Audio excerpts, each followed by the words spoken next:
ठळक घडामोडी पाहण्यासाठी सबस्क्राईब करा आपल्या UTV मराठी वृत्तवाहिनीला. बेल आयकॉन दाबा आणि पहा आमचे व्हिडिओ सर्वात आधी आपल्या मोबाईल स्क्रीनवर.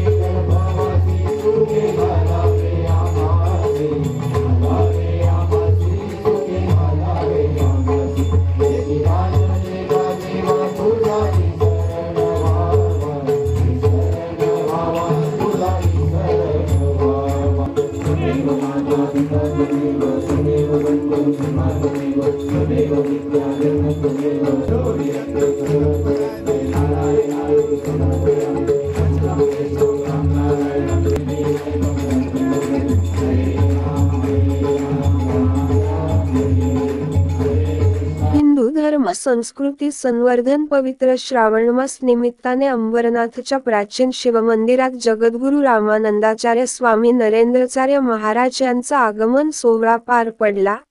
यावेळी भक्तिमय वातावरणात स्वामी नरेंद्राचार्य महाराज यांनी प्रवचनाने भाविक तल्लीन झाले होते. यावेळी प्रवचन ऐकण्यासाठी ठाणे, रायगड, मुंबई आणि उपनगरातून भाविक सहभागी झाले होते.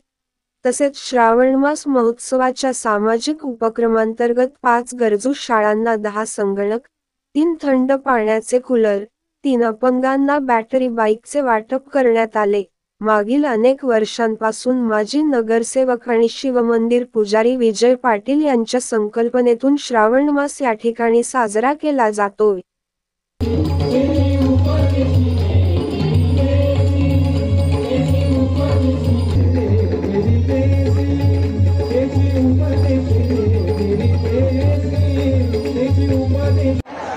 नमस्कार. आज श्रावण मास निमित्त होणाऱ्या प्रत्येक वर्षीच्या प्रोग्राममध्ये आज स्वामी नरेंद्राचार्यजी महाराज आज आपल्या शिवमंदिर अंबरनाथ इकडे आले होते. त्यांच्या कृपा आशीर्वादानेच आमच्या इकडे दरवर्षी होणाऱ्या प्रोग्राममध्ये लोकांसाठी, काही शाळांसाठी संगणक, पाण्याचे कूलर हे सगळे देण्यात आले आणि मोठ्या उत्साहात हा स्वामीजींचा प्रोग्राम करण्यात आला.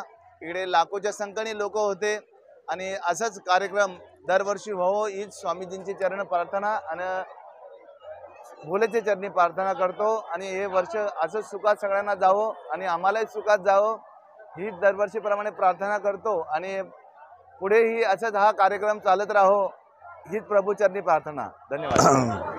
पुरातन शिव मंदिराच्या या प्रांगणामध्ये गेली अनेक वर्षापासून श्रावण मासाच्या प्रित्यर्थ हिंदू धर्म संस्कृती संवर्धन महोत्सव हा जो आमचे माननीय श्री विजय चाऊ पाटील आणि त्यांचे बंधू रवींद्र चाऊ पाटील या दोघा बंधूंच्या माध्यमातून जो केला जातो, तर या कार्यक्रमाचा त्यांचा जो उद्देश आहे आपल्या हिंदू धर्माचे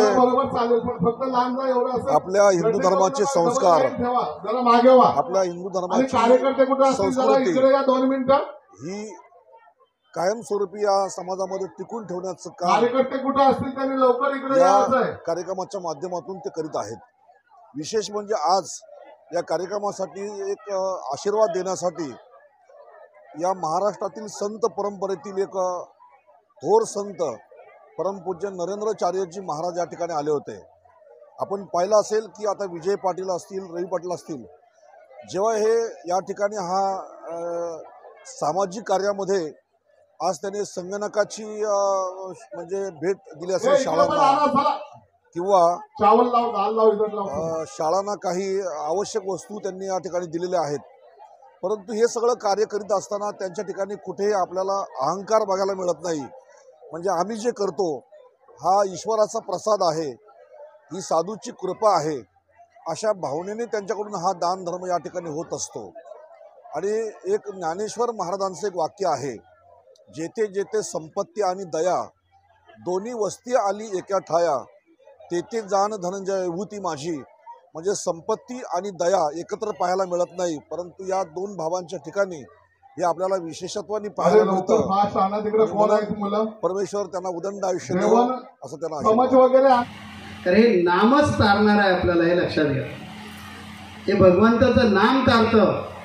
म्हणून या नामाचं महत्त्व नीट लक्षात घेऊन या श्रावण महिन्यामध्ये आपण काय केलं पाहिजे, म्हणजे श्रावण महिन्यातच नाही केलं पाहिजे. आपण असे असता कामा नाही कधी आरंभशूर.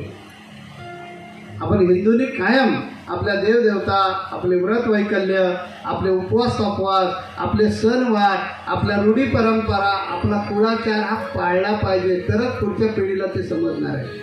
आज पुढच्या पिढीला त्यातलं काहीच कळत नाही. आणि म्हणून मग घरांमध्ये वेगवेगळ्या प्रकारचे दोष होतात आणि हानी होते. आणि हानी झाल्यानंतर मग एखाद्या योगी पुरुषाकडे गेल्यानंतर ते सांगतात की तुम्हाला पितृदोष निर्माण झालेला आहे. आता काय करायचं? नारायण नागबळी विधी करा आणि त्याची शांती करा. आणि पितृदोष शांत केल्यानंतर घरामध्ये पुन्हा सौख्य येतं. कारण आपल्या 42 पिढ्या ज्या आहेत त्यांचा एकमेकांशी संबंध आहे. जातं काय?